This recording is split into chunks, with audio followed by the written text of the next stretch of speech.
Last time I played Relics, I put out a Renfri Relics list, and for what it's worth, it was actually very strong, and I don't think a lot would have changed between how we'd play Relics then and how we'd play them now.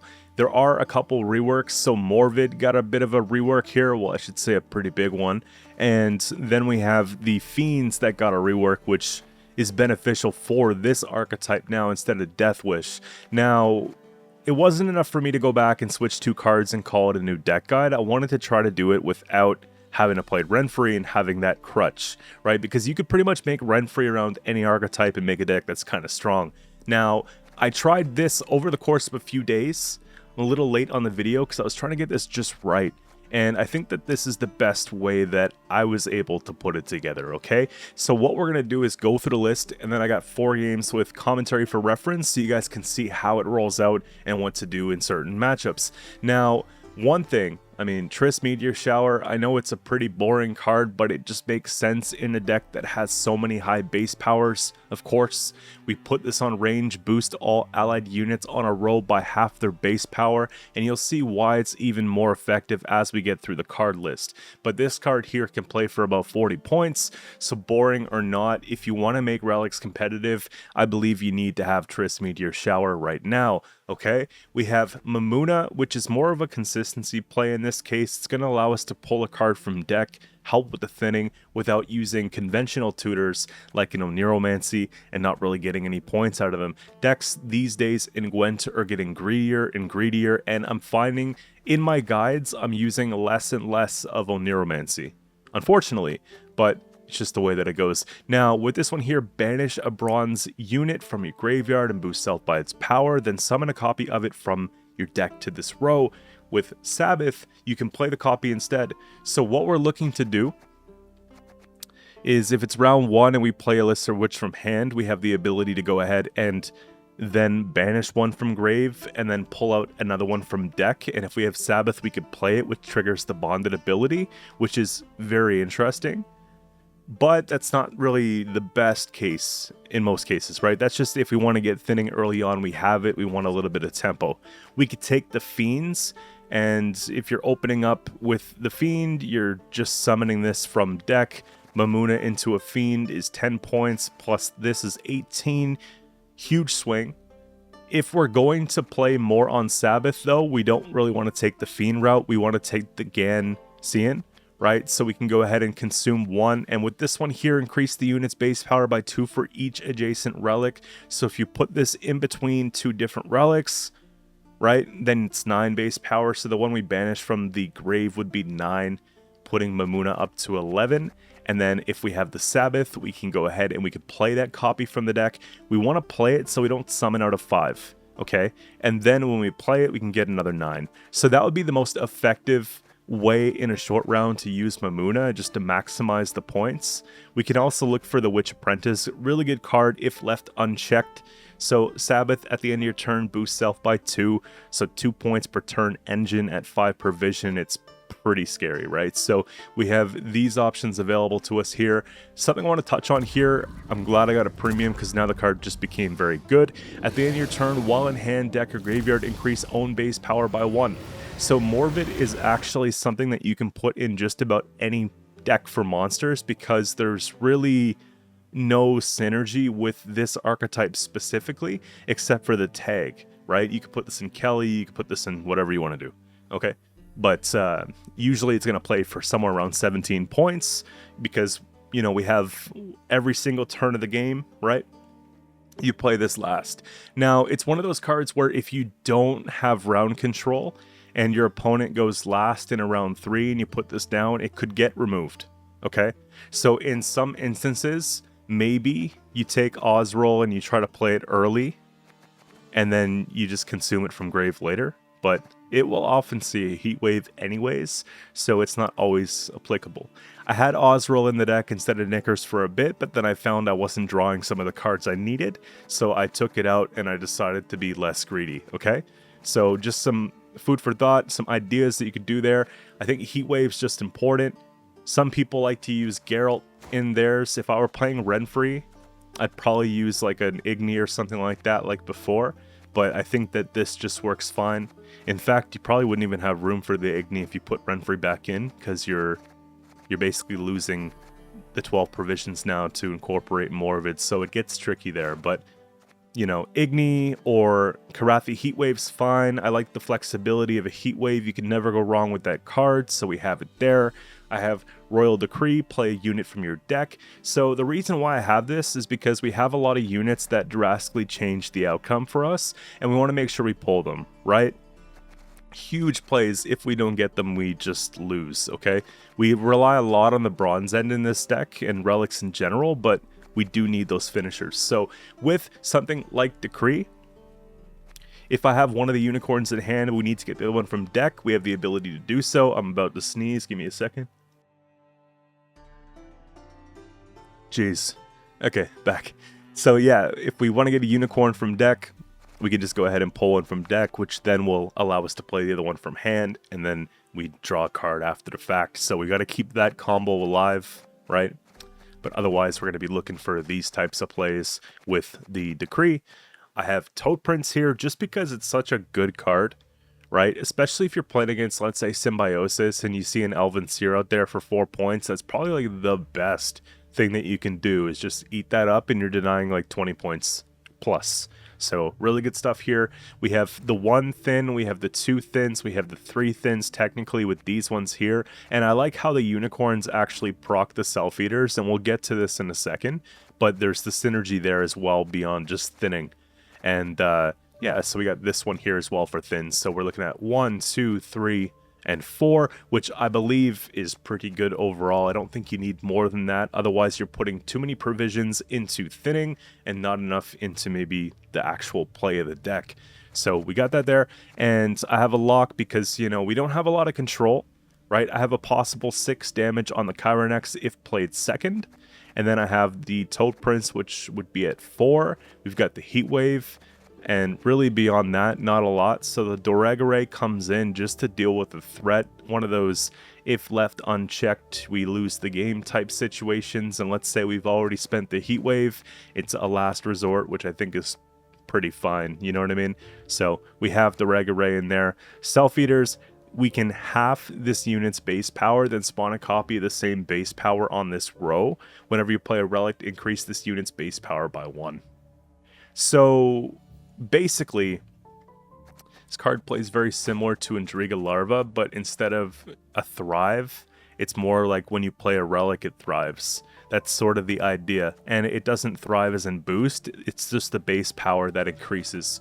So with this one here, we split them, and then when we're playing this unicorn combo, we get 2 procs. When we're playing leader, we get another proc. Pretty much everything we play, because we have a lot of relics, are going to give procs to the self-eaters. Now you can look at it in one of 2 ways.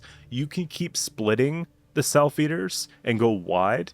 If you want to have like a lot of push in around 1, for example, you can fill up the whole row, just keep splitting them, and then just get like a lot of engines going.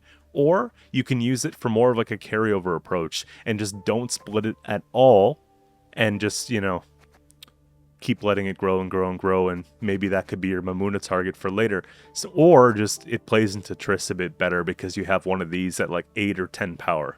You know what I mean? So use your discretion, and depending on the round length and depending on how many cards you have and what you're spawning and how much space you have on the board, you could decide what's best for you.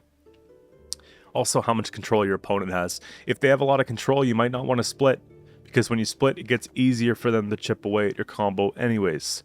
So something to think about. Of course, Maxi's here. Good point swing, good base body for the Triss play. I mean, 6, she's going to boost by 3 when we do the half power. So Maxi really comes down at 9 in the same round as Triss.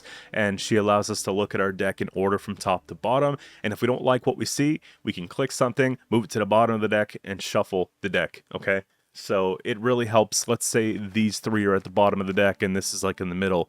We'll never see them in the game. It's an automatic loss. We have another chance. So it just makes so much sense here. Talked about the Gans being 9 points. We could pretty much play out of these ones here on deploy.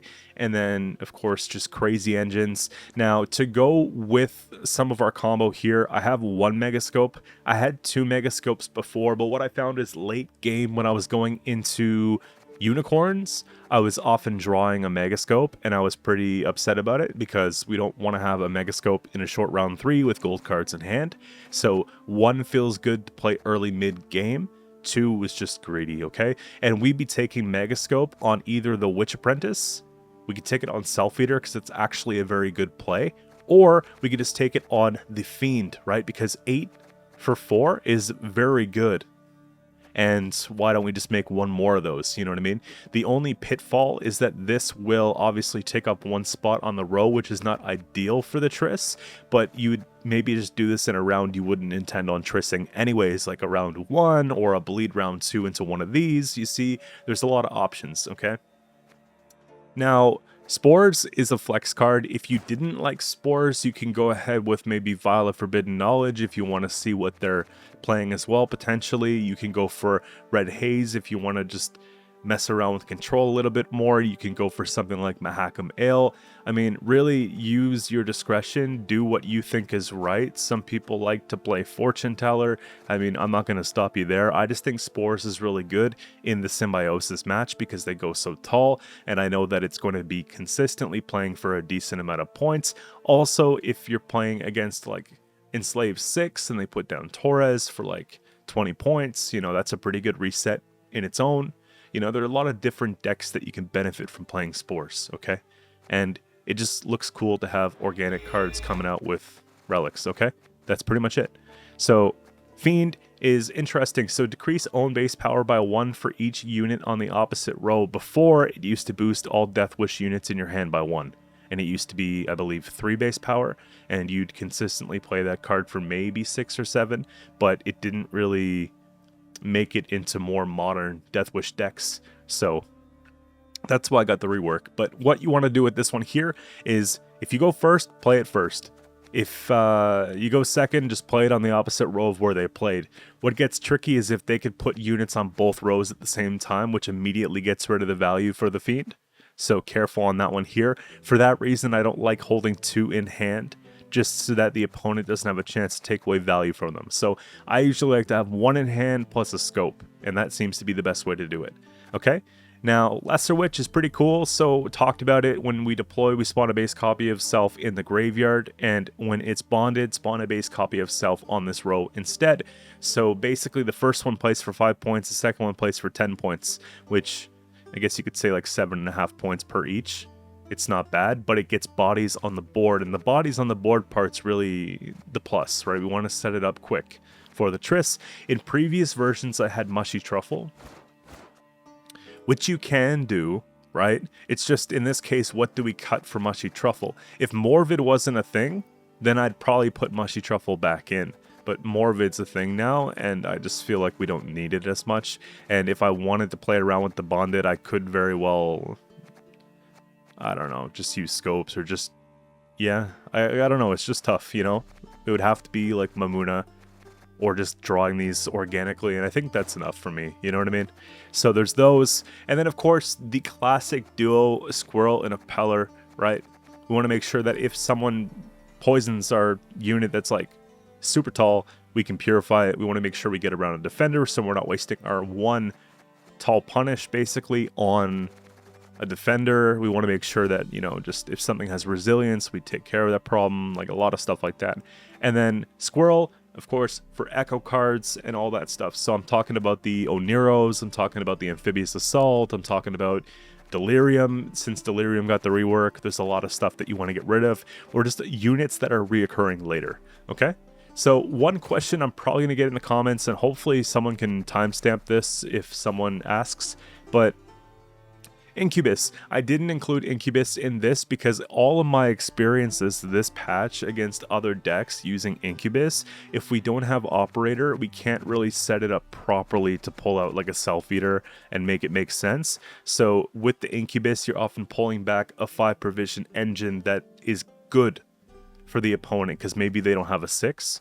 And so I don't want to play against Harmony and pull back an Antherian, or play against Relicts and give them a Witch Apprentice, or play against Symbiosis and give them an Elven Seer. And that's basically what's been happening against me when I was making the deck guide for my Symbiosis, is that people would just bring back a Seer, and then I'd be like, okay, let's just take another free Spring Equinox, like, sure, you know? So this card doesn't make the cut, that's the reason why, but if I were playing Renfri, I believe that this is something that I would include, okay? So just to explain that one for you guys here, but that's pretty much it. I got 4 games with commentary, like I mentioned, for you guys, and hopefully you enjoy the video.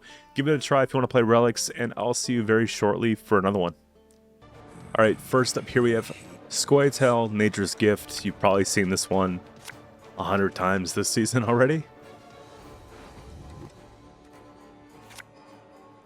Obviously don't want the bricks in hand. It'd be nice if we got the Chironex, right? See, if I'm on blue, Peller doesn't feel that good. If I was on red, Peller feels a little bit better. We get what we ask for here with the Chironex. We got to start off with the Self-Eater, and we know they have Nature's Rebuke. We don't want to let that go away, right? That'll be a very good trade if they just put a Rebuke out.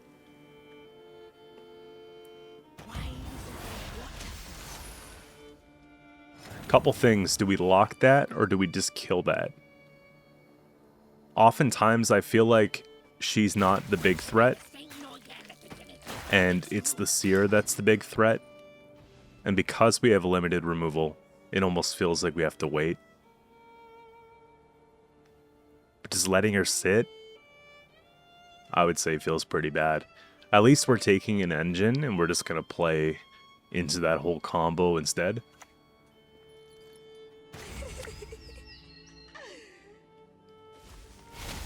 That's kind of annoying. Big turn for them. Because the play got changed, though, and they're starting to actually peel off on me, it might just make sense to get it done. And hopefully we don't regret it later, but if they put a Seer down, we could pass on the Seer and at least keep card. It's one of those things, you know?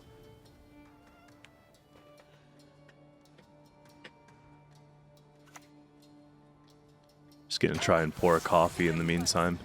So, Hamadryad coming down, that's going to be at 8 points next turn. We still stay ahead, but I gotta just cram things here.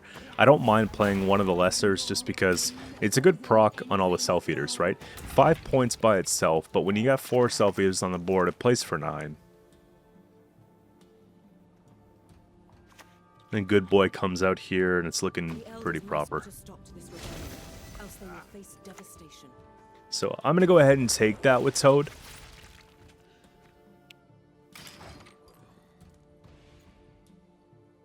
If we can get the second one out, I'm feeling pretty good, but we have to develop a substantial lead here because otherwise they just have such good bleeding potential and it hurts, you know?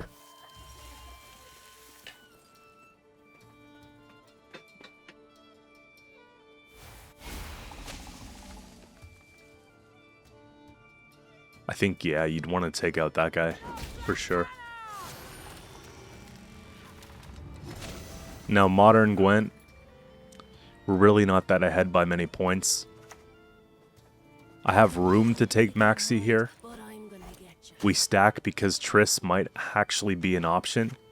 Top deck's looking pretty good, so we'll just pull into that stuff organically.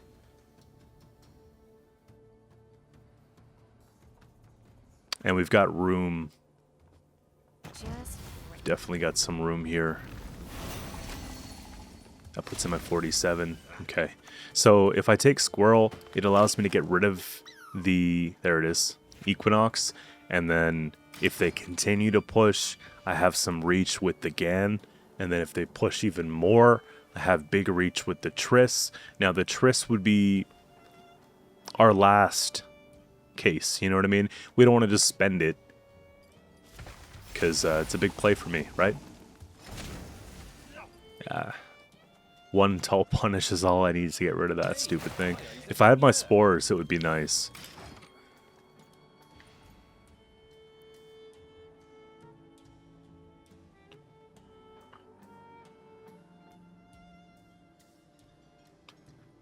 One of the plus sides of getting the bleed here is that we're getting out some of those combo pieces that they have. Aquin's done, Triss is done, Equinox is banished, one of the Hamas is done. So there's that, right?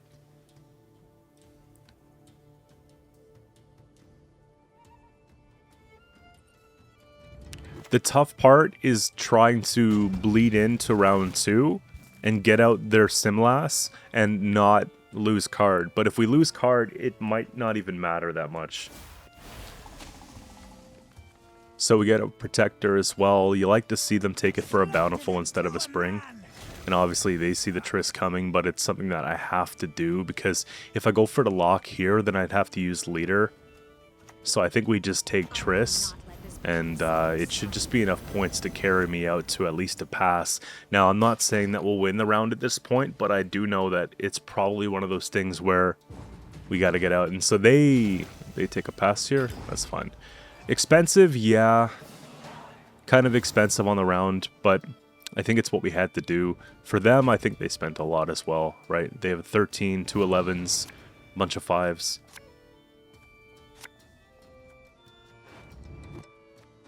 And drawing into Mamuna is like a really good opportunity to bleed here.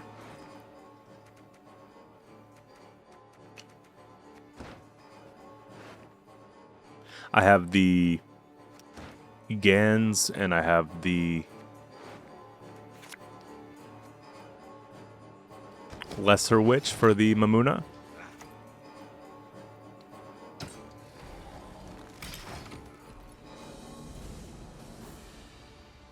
There's just something about when you have a card in your deck that gets better every turn, you know? You just see it. Like the Regis or the Morvid in this case. I love that carryover type play. It's an addicting mechanic. Erendite, another one of those things. So you'll see there's been a trend of me playing stuff like this. Gord. The OG, right? So before I do anything about it, I'm going to just lock it. If they purify it, then it gets the heat wave. But otherwise,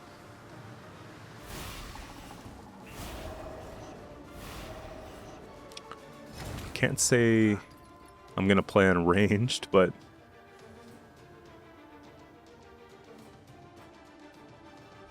now we would get card back, but we just cheese it, don't we?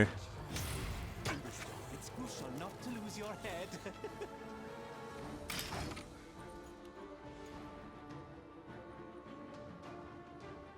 Just go for the slam. No leader just yet. I kind of want to see what we can get done without playing leader. But that's what I was talking about in the beginning, right? We don't want to have Gan coming at 5. 35 points all in. I decided to just go for it, you know?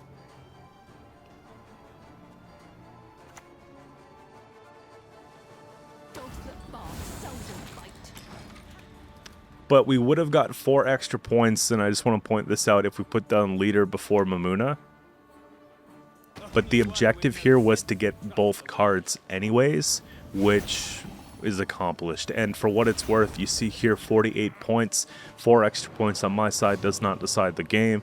Now we just go into a short round 3 with a big point slam. We should just be fine.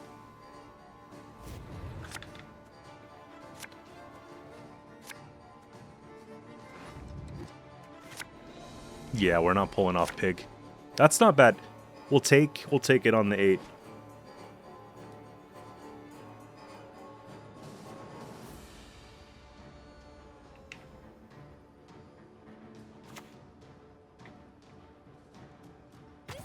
Yeah, it's one of those things that immediately takes away value from us here. Like, look, we lose a point on it just because they spawn on the other row. But the second one will play for 8. So we're 15 there, plus the 18 on the Morvid at the end of the next turn, right?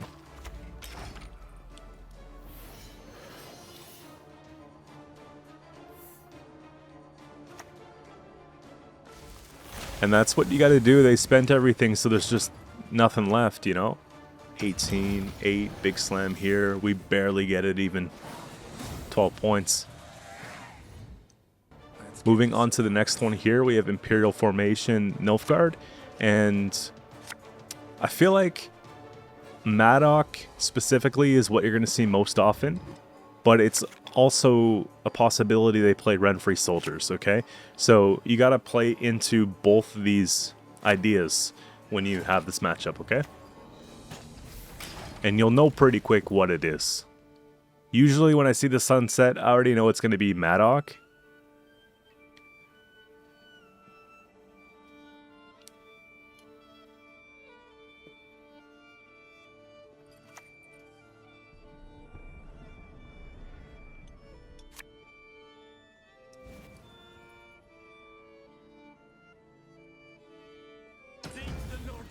And if you don't know, now you know.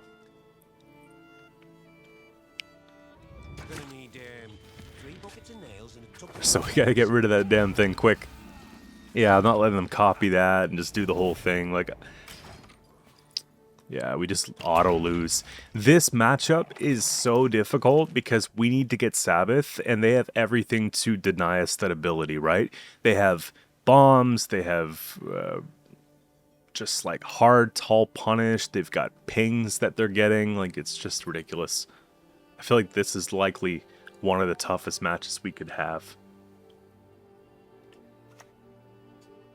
They've got mill too, right? At least it's something bad. At least it actually kind of helps me. I can Mamuna that round 1.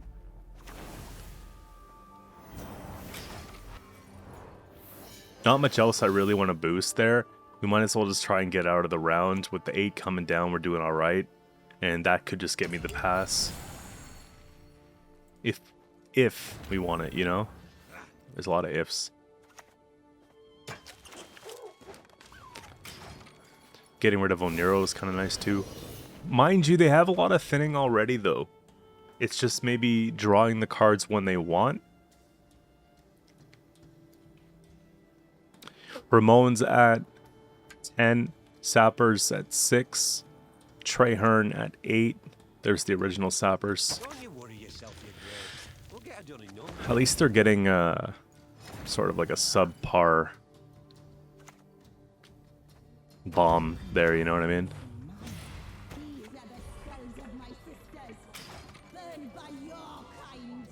Figure we just go for the thin. I'm pretty convinced that the Gan is enough to just get out of this one because they lack points, and if they want to get it, then they're gonna have to just crank.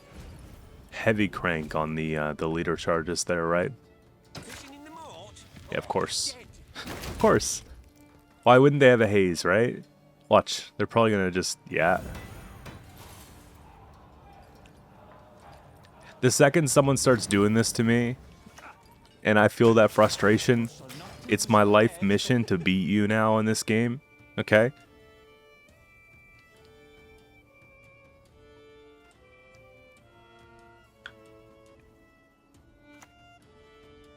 Vigo, we just keep seeing gold dumps. Let's go. It's gonna be a right good levy, big and beautiful. So 21, 24 comes up. Now we have Sabbath. 25 there we go. We follow Letho. Some of this I was not expecting, like Kingslayer.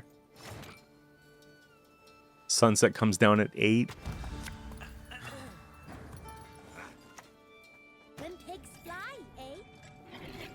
If I go 8 points, they have no vitality anymore, so that gets me hit by 1. Just let me out. I gotta actually make it count. To get our hands dirty.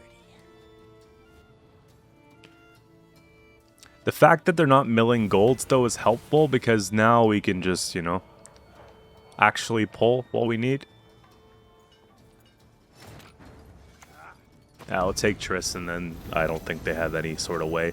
And basically, it makes them use all these golds in vain at that point, right? Like, how do you come back from that unless you have a tall punish? There you go. And even so, it's enough of a lead. Sunset out of the way, leader charges out of the way. Vigo, Ramon, you see what I'm saying here. There we go, Morven in hand, Toad in hand. Spores, not as attractive, maybe on a Sergeant, but it's really a 6-point reset, so a pretty good hand. Yeah, I'm just gonna bleed you, bro. There you go. See? If you want to do it to me, I'll do it to you, man. Keep it at a 6. Keep it safe, unless they have a double haze or something. I don't know. Nope. Could be a sapper's eat. They can't use leader if they don't have 2 units to move around and boost, so it's looking pretty decent. And this should minimum, I think, get card back. It's hard to say. These sergeants are a lot of points.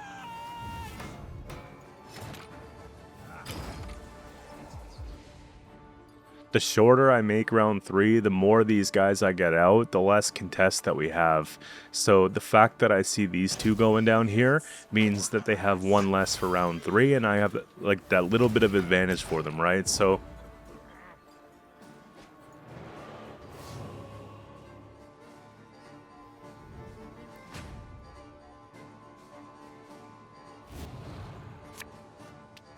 good.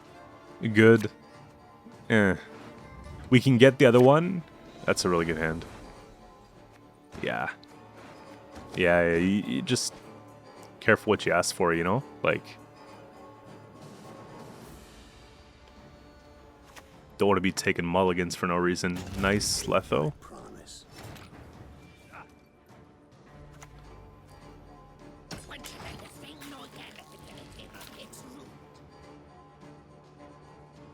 A 5 for 10. Wholesome, right? Yeah, we'll just uni here, I think, and just get this party started. Again, denying bodies is actually very beneficial for us here, so...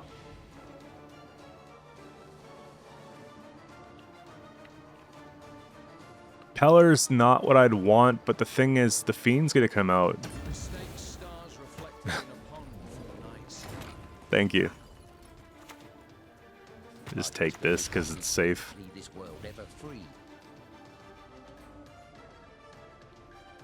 And it's pretty much over, right? Now we know. Nothing to lock. But we definitely don't play that last.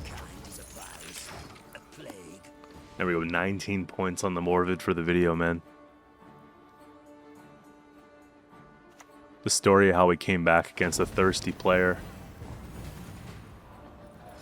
There you go.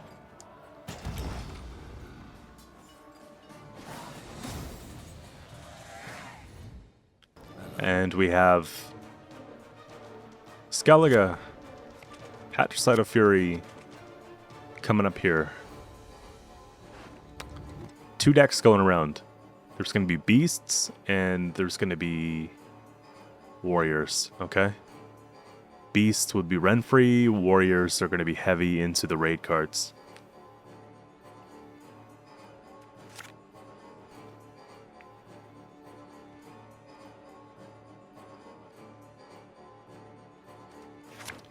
I don't like having too many doubles just because I want to play into the future Mamuna.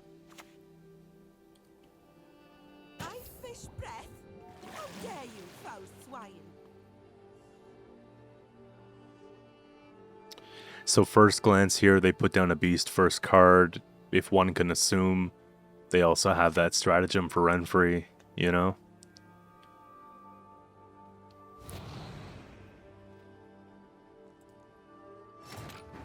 It always just starts the same way. If you can get a Self-Eater down as soon as possible, you're doing well. And Knickers, at first I was like, is that the best use for 8 provisions? But seeing these swings come out in tempo is actually very nice.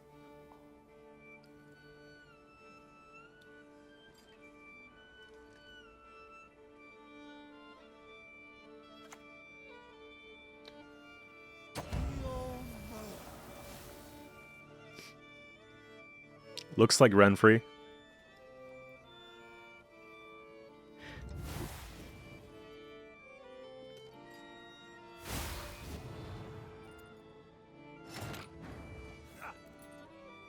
I was able to mute in time to sneeze, man. I guess I have like allergies coming in or something like that. just go for the aggro slam. The thing is, I gotta get Sabbath as quick as possible, and I don't want them to bond the half-rows either, because they get more points off that, so, you know, we crank, and hopefully we get some commitments from them here, right? And at the worst case, you know, we play Unicorns round 1, it's fine, because it is a thin 2.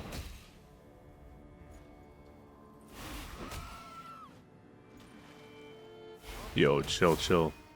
It's a prank.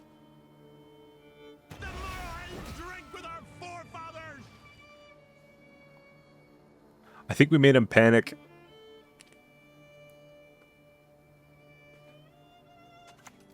Yeah, big Sov.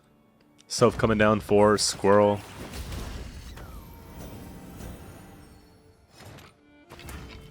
Let's put out 40 points in one turn. Yep. I just want to show them that I'm still here, you know?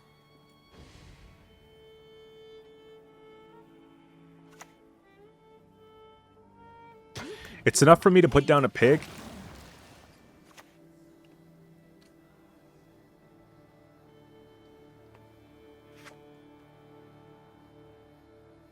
We could also just save it because they did play leader and Sov and all that, you know what I mean? So either way, because they could pass on one pig, and we're actually down by about 20 points. So we'd have to actually play in that case probably to 4, and it wouldn't feel good.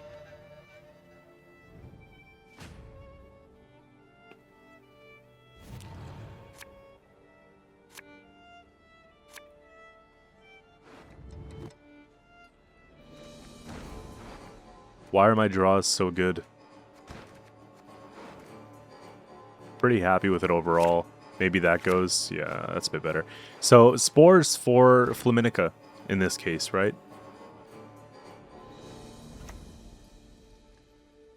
A pleasure to lead you. By the way, I can't stand this leader skin that they're using because at the end of every single turn, it looks like they're taunting. And it irks me, but I realize that it's actually just the leader animation.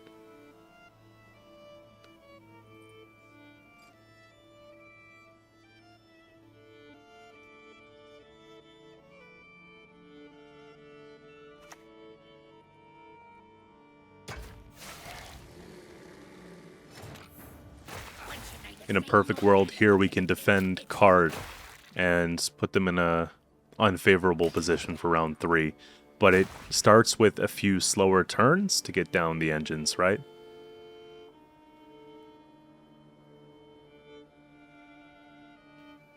The good thing is, though, if they stack for Triss and take a Triss by any chance, that we have a counter Triss. So it doesn't necessarily mean we have to go tall or wide even, we just have to be patient. That's unfortunate. Would have been nice to have Toad. You take a lock, I think.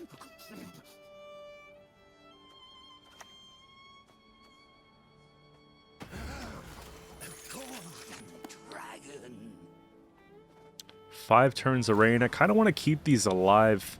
You see the 1s and the 2s with the bleeding? Like, if we lose 2 engines, that's kind of expensive.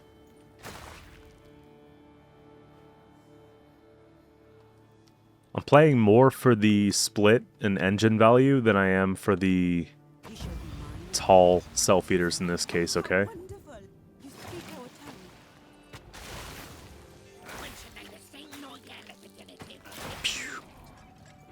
It's hectic. Once that second pig comes down, oh man. The only thing I'm worried about is if they Renfri roll a kill 6 or 8 or whatever the case, and it really shuts down the plan, then it actually hurts bad. Or that. That hurts too. You see what I mean about the taunt thing? Okay. Pig coming down here. Mamuna might have to come down soon, though. We gotta get the Sabbath back, don't we?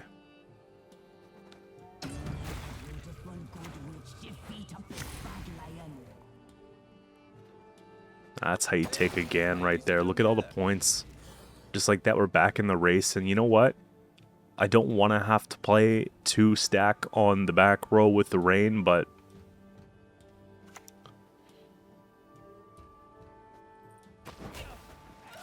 it's just the way it is, you know?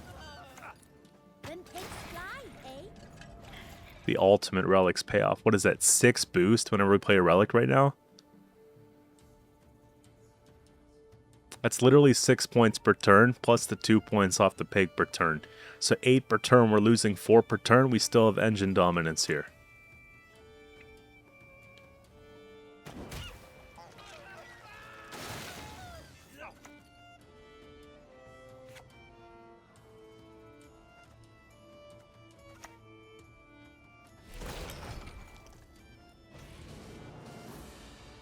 I'm so confident that Flaminica is not going to make a difference in round 2. I still have Maxi to play next.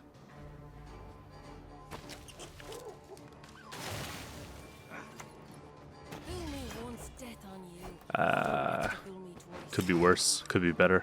Let's change it. So we would always take Triss here if they play. Just because Morvid's unconditional, right?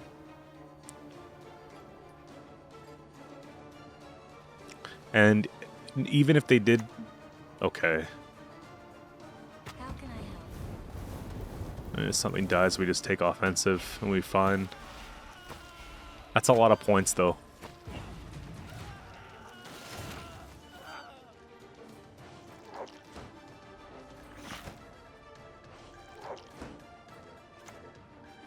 I will not let this become a second son.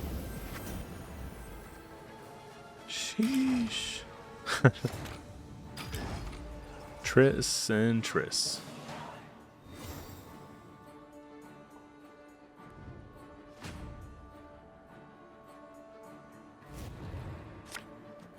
And Heat Wave's a big deal, right? I don't know if we're going to be able to pull off a Toad here, but I think we just keep the Toad and hope for the best. And obviously, I guess we just have to stick with the 5p, fine. We just got to rely on card advantage being worth it. Yeah, it really comes down to can they play something at 4 base power or less, right? We want 4.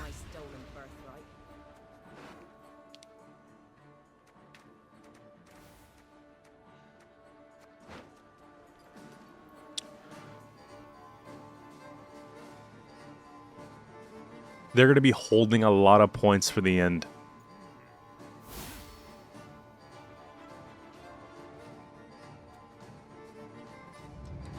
After using split 6. So they get rid of 5.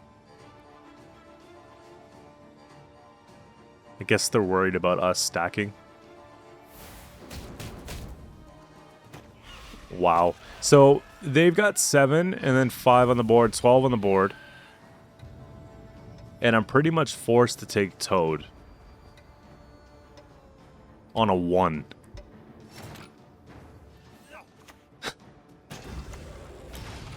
I gotta see the Flaminica slam here. If not, we lose. The worst part is, too,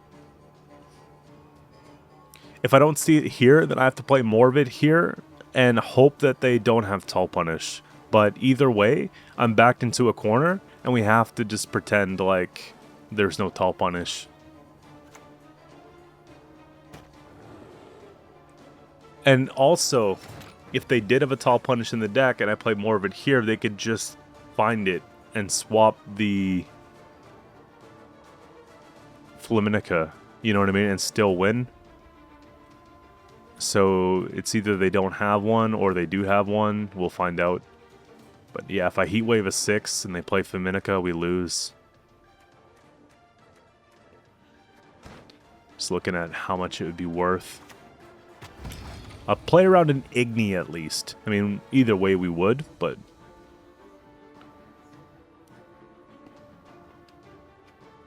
They also don't know I have Heat Wave.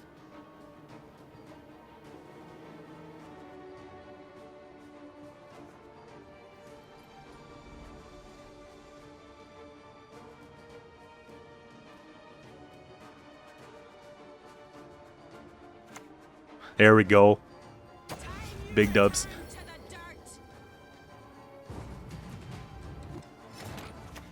Imagine I miss.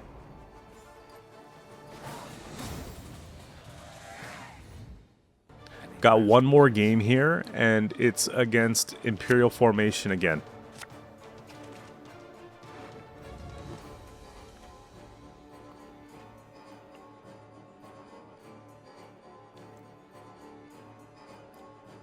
Round 1, hand has endgame card I think we could put back, and luckily I get the decree here. We have the thinning. Yeah, it's a good hand. It's a good hand. We have Maxi and all that too to make sure we get everything we need.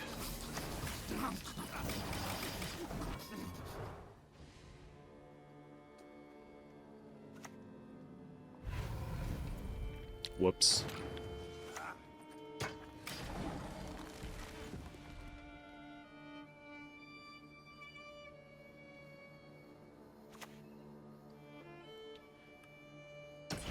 Yeah, it's another one of those. Don't you worry yourself, your grace. We'll get it done in no time. My Qs are just the worst.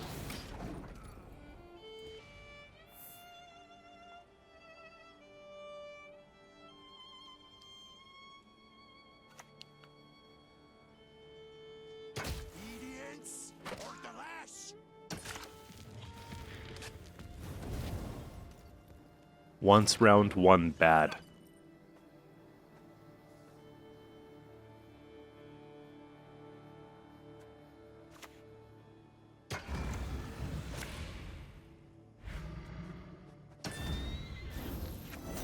On one note, I want to give them round 1. On another note, I kind of just want to waste more gold cards, you know?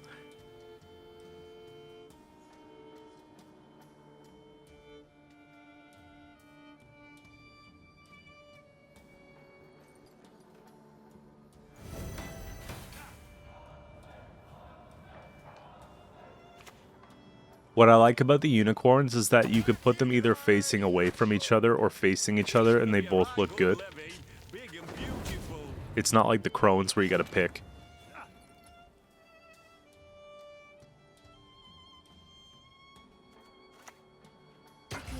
We just keep trying here. Orvid's at bottom deck, but we have a way to get it. 3, 2... Yeah, we pull everything we need. Nice. That sunset is pushed back 3 cards. Man, we gotta get that out somehow, but... Lead the lordling dogs until they beg for mercy. The Emperor shall be proud of his sons. We could toad that. Or we could just pass.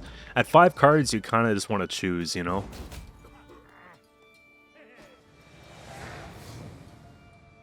Makes it that much easier to defend card. Because if it's at 4 win on even, they could just like...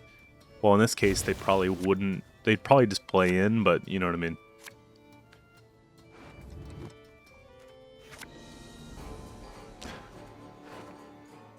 Yeah, it's pretty good.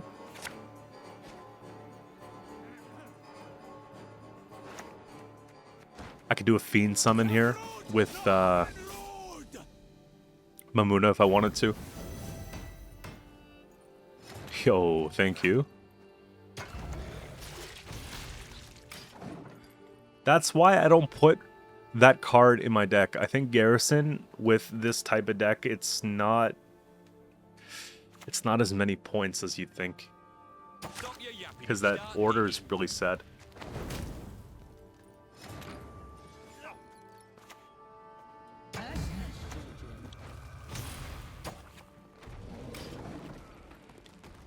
My objective here is to try to get out Sunset. If we can bleed that out, we're feeling pretty good.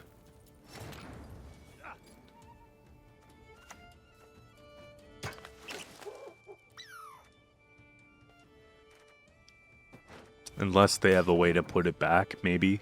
You know, it's possible. A Seer.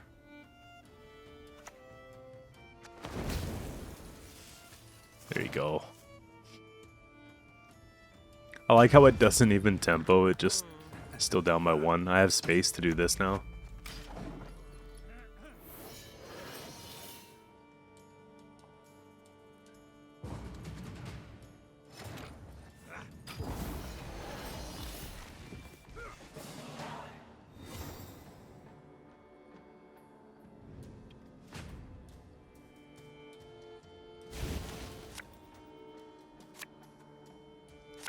Spores doesn't feel as valuable here as it did. Pellar's gonna have to go. Morvid's in the deck. Morvid's probably gonna get killed, but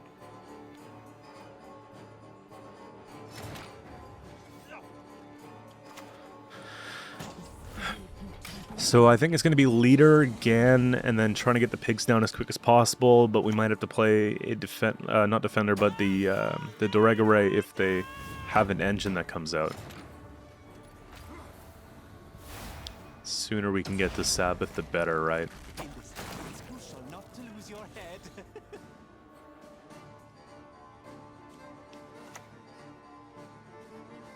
Gonna need Of course. buckets of nails and a tub full of pegs.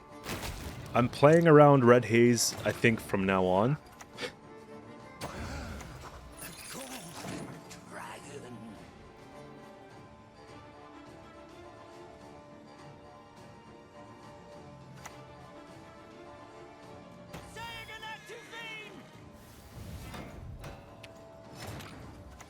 Yeah, it's gonna have to be more of it, otherwise we never get Sabbath.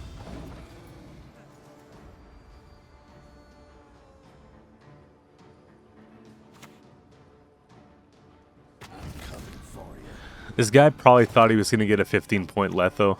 A witch's best friend is a pig, no doubt. See, he's hovering over it like, damn. Okay, we got pig at 6. It's starting to look like we can win this. There we go.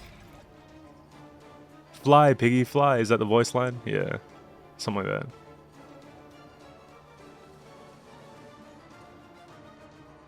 I don't usually play with headphones on. Heat wave at the 6. That means they have a tall punish. Or the Morvid. I think the Gan was still a better heat wave though, no?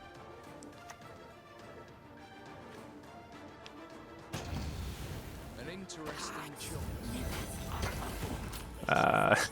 Wow, we scraped by now and let's go.